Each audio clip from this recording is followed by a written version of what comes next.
black people church. We're the white people church. We're the, now you're having a problem. Now you're dividing the body. Demographic churches, that's how you do missions. Niche churches, that's a problem. If there's one Bible, why are there so many different churches and denominations? Why are we so fragmented? Aren't the Muslims unified? Aren't the Catholics unified? Yeah, no, the Muslims are not unified. The Catholics are not unified. Anybody who says that doesn't know much about Muslims or Catholics.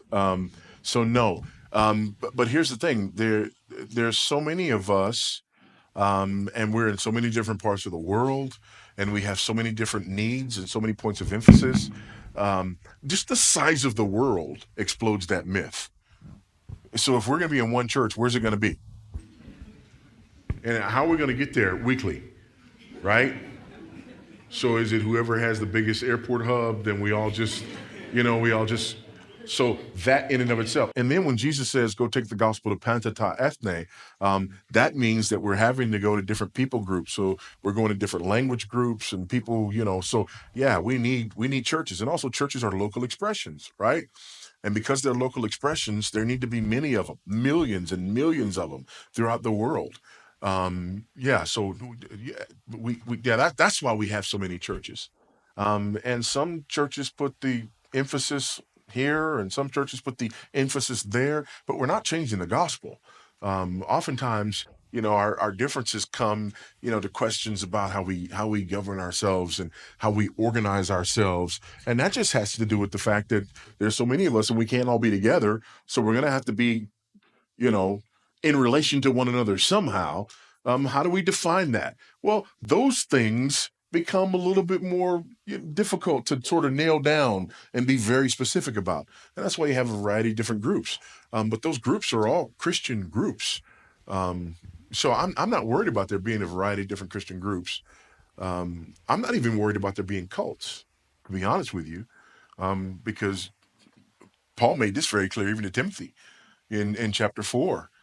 Preach the word, be instant in season, out of season, reprove, rebuke, exhort with great patience and teaching. Why? Because the time is going to come when people will not endure sound doctrine, but instead they will accumulate for themselves teachers in accordance with their own desires, and they'll turn aside from following the truth, and they'll turn to myths.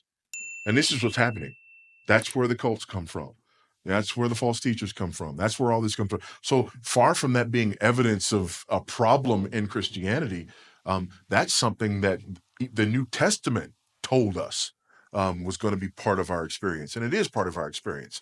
And it's just because, Satan disguises himself as an angel of light.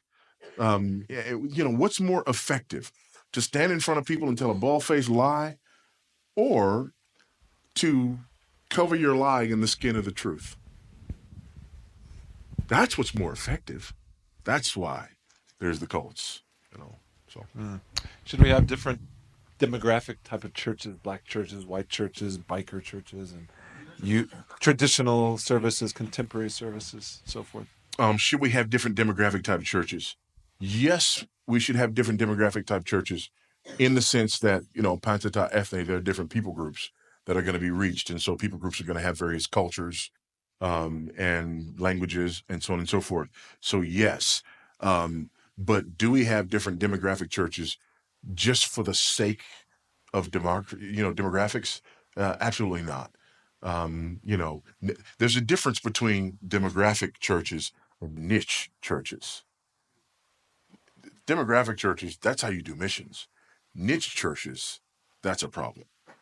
So we're the biker church, or we're the young people church, or we're the old people church, or we're the black people church, or we're the white people church. We're the, now you're having a problem. Now you're dividing the body. That's not appropriate. Mm-hmm. The reality show thing. Yeah. Best funeral ever. Is it a mockery or is it? Oh, this one out of Dallas? Celebrate. This one out of Dallas? No, now my wife is from Dallas. Okay. My wife is from Dallas. She knows this funeral home in Dallas. Oh, did I just point you out like that? Did I just do that? I'm sorry. It's because I love you so much. So she's from Dallas, and my brother-in-law knows the people at this funeral home. That's not something that they just made up for TV. This is something that they do. But this also goes to the heart of a culture that feels like it's gotten beyond the gospel. A funeral. You know what? At a funeral, as a pastor, someone has died. There's a couple of things. Number one, my job as a pastor is basically to shepherd people to the grave. That's my job.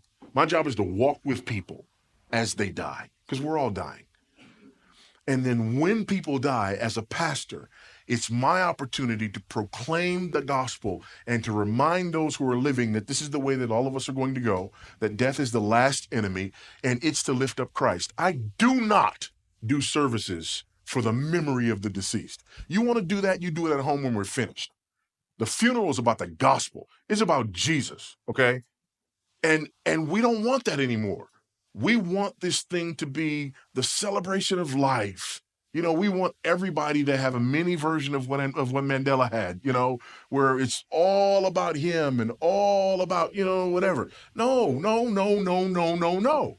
If a nation wants to do that about a person, that's great.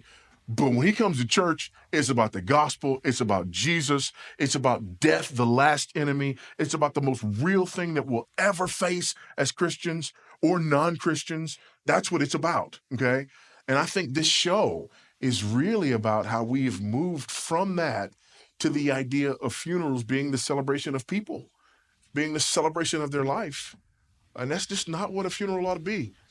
And I've told my wife, I've told my fellow elders and anybody else who might be involved with my funeral, my life is not worth celebrating. Don't do it. Don't do it. Make much of Christ. I'm dead anyway, you know? Yeah, so, but again, I think this goes to the heart of, we feel like the gospel's old news. You know, I mean, we feel like we need something more. We feel like we need something else.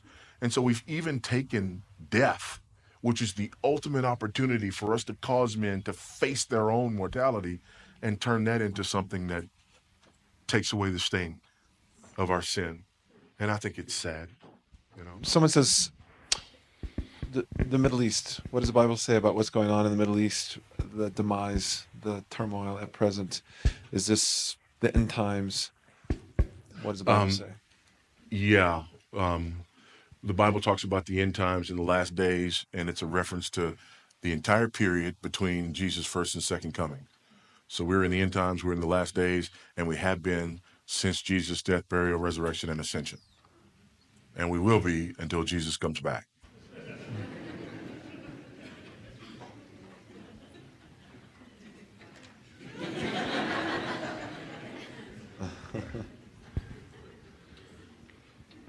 Next question. Yeah. This person says, a lot of people in Africa follow prophets and miracle workers instead of or in place of the Bible. What is your comment on this? Yeah. There have been major threats throughout history. In fact, one of the reasons that that many of the epistles were written was because there were major threats immediately to the New Testament church. And so the apostles are responding directly to these major threats that we've had throughout time, throughout history, and nothing's changed. We still have major threats. There are major threats in terms of groups like Roman Catholicism that would argue that there is an authority in the world today that is, they would say, equal to, and I would say if there's authority that's equal to the Bible and the canon is closed, then that authority that's still speaking has more authority than the one that's done. That's a threat to the authority of the Bible. That's one stream, okay? And another stream is related to it, and that's the one that's raised here, and that is the stream that says that the Bible is not enough, that you need new revelation, that you need power encounters, that you need extraordinary means, you know, over here, as though we've exhausted everything that we have in the Bible, and now we got to go to, you know, to something else. You know, this is hugely problematic, and there are people who are drawn away in both of these directions, and both of them are a direct threat and contradiction to the authority of God's word, to the authority of the scriptures, and it's hugely problematic. You know, not just in this world, in this part of the world, it's uniquely problematic in this part of the world, I would say. You know, compared to what we experience where we are, but It's nothing new, man. It's nothing new. And the New Testament addresses this kind of stuff directly.